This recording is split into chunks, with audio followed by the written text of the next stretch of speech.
franchised. We get less resources than the rest of the city of Denver. And you also have probably heard about us lately because we have a brand new data center right in our neighborhood that's taking up a lot of our energy and water. So this is our campaign for land at the Triangle. The Triangle is the area directly adjacent from the stock show. We are not opposed to the stock show. It brings many great things to Colorado. We are so proud to have it in our neighborhood. However, all of that land has been taken for centuries from our neighbors. And so what we're asking for is fair and equitable community benefits. And what we have vision for that area is community ownership of land. We talk about homelessness a lot and affordable housing, which is great. That doesn't get at the root cause. The root cause of keeping people from getting displaced to the streets is keeping them in their homes. And when we have massive developments and property values rise, that's the number one thing that displaces people from their homes.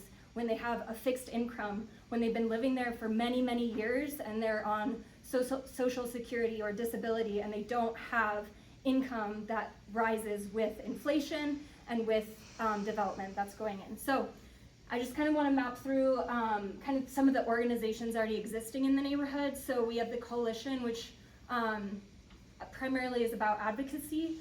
We have our own community land trust. They own 13 homes. We have 25 more homes in the pipeline in Globeville, Elyria, Swansea collectively. We also have a 170 unit building that's going in. We're starting to break ground on that in June. So we're really excited about this. This is a proven way that we can keep people in their homes at an affordable price.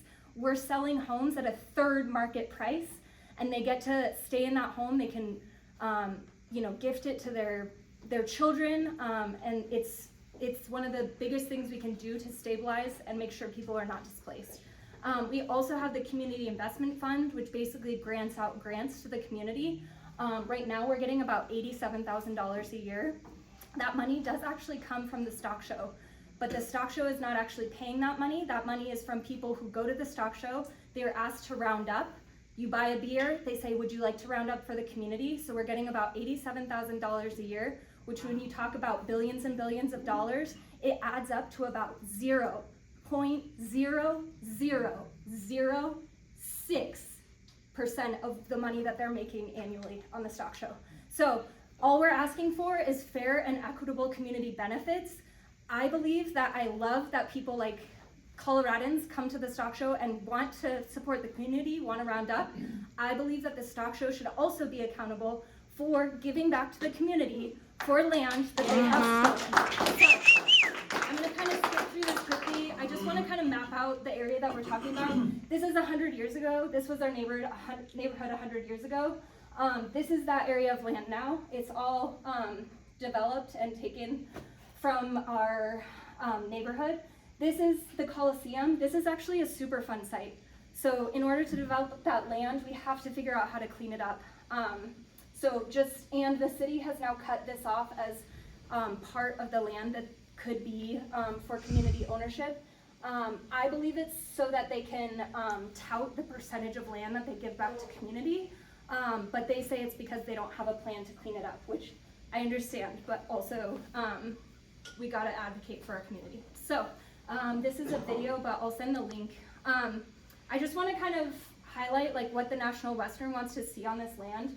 So they want an expo hall, they want a new arena, they want an equestrian center, which I'm not sure if you've seen, but they recently got $800 million more to develop this land.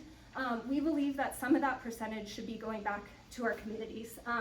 They previously got $800 million in 2C funding, so that's our public dollars that are being spent to develop this land, $1.6 billion. All we're asking is that some of that percentage comes back to our community that we can use to advocate for keeping people in their homes, for advocating for community ownership of land, for getting the things we need. We still do not have a grocery store. This is a food desert. I have to drive 20 minutes to Commerce City to go to King Soopers. So we're just advocating for our needs. Yeah. So where's your neighborhood that you're talking about? Forgive me for being okay, so ignorant. I'll go back to this. So this is downtown Denver. This is Globeville, Elyria, and Swansea, so just north of Rhino is kind of the area that we're talking about. And you're talking about the neighborhoods on both sides of the developments. Yeah, so all three neighborhoods kind of conglomerate on this National Western Center area. So, Sorry. I love the questions. I'm just trying to go fast because I only have 5 minutes. But, so we as a community came together and we wanted to kind of vision what this could look like. The city's not gonna just give us land. We understand that we need a plan, we need a vision, and so this is kind of what we've put together as our vision. I'll kind of just like come through these quickly, but multimodal housing. A lot of our family structures in our neighborhood are multi-generation. So you're not just, when you get a house displaced, you're not just displacing 2 or 3 people, you're displacing 8 or 10 people, 3 generations of people living in a house. That doesn't work for typical affordable housing. Typical affordable housing is apartments.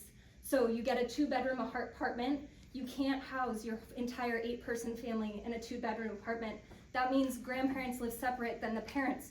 Who takes the kids to school? If the grandparents were taking the kids to school and now they're living on opposite parts of the city, who takes care of their children after school if they're being like separated from their family structures? So this is kind of that multimodal housing of like, we do need apartments, we do need higher density housing, but also we need the housing and structures for people to be able to support their family structures and how they typically are living. So this is kind of just some visions and some pictures. I love this picture.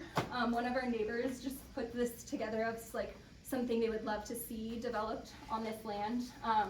One of the things was like a public plaza. So I know I'm running out of time, but yeah, just sharing kind of like our vision and what we are looking towards.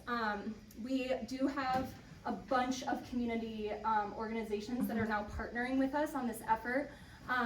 I think my call for you is just if you have any other organizations or people who you think would be interested in what's going on, please reach out to me. I'll leave my email. I also would love to meet with people one-on-one if you have more questions, because I know it's like kind of complex and nuanced. So feel free to reach out. And then also I have the website and stuff there if you want to learn more on your own. So thank you so much.